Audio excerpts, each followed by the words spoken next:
कल्याण डोंबिवलीमध्ये बिबट्याची दहशत पाहायला मिळते, त्यामुळे कल्याण डोंबिवलीकरांना सावध राहण्याचा इशारा देण्यात येतोय। कल्याण डोंबिवलीच्या ग्रामीण पट्ट्यामध्ये बिबट्याची एंट्री झाल्यामुळे नागरिक आता मोठ्या प्रमाणात घाबरलेले पाहायला मिळत आहेत।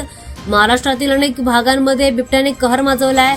राज्याच्या कानाकोपऱ्यातून बिबट्याचे अंगावर काटे आणणारे व्हिडिओ समोर येत आहेत। सोशल मीडियावर हे व्हिडिओ मोठ्या प्रमाणात व्हायरल होत आहेत, त्यामुळे आता नागरिकांमध्ये भीतीचं वातावरण पसरलंय। बिबट्याच्या एंट्रीमुळे कल्याण डोंबिवलीतील नागरिक आता दहशतीत असल्याची बातमी समोर येते। कल्याण डोंबिवली परिसरात ग्रामीण पट्ट्यात असलेल्या मंगरुळ गावात बिबट्याचं दर्शन झालंय। गावामध्ये बिबट्या दिसल्याने ग्रामस्थ गावकरी पूर्णपणे घाबरलेले आहेत। या बिबट्याचा व्हिडिओ सोशल मीडियावर मोठ्या प्रमाणात व्हायरल होतोय।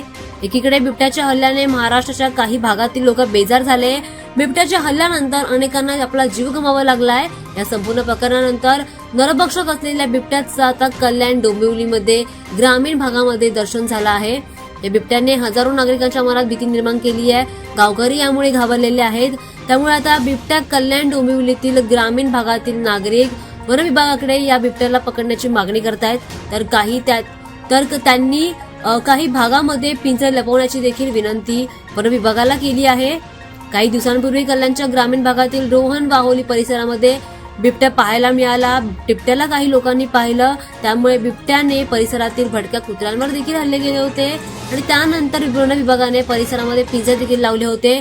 त्यामुळे आता सुद्धा वन विभागाने याची पूर्णपणे दक्षता घेऊन आमचा जीव वाचवावा, कोणाचाही यामध्ये कोणीही बळी पडू नये असं म्हटलं गेलंय।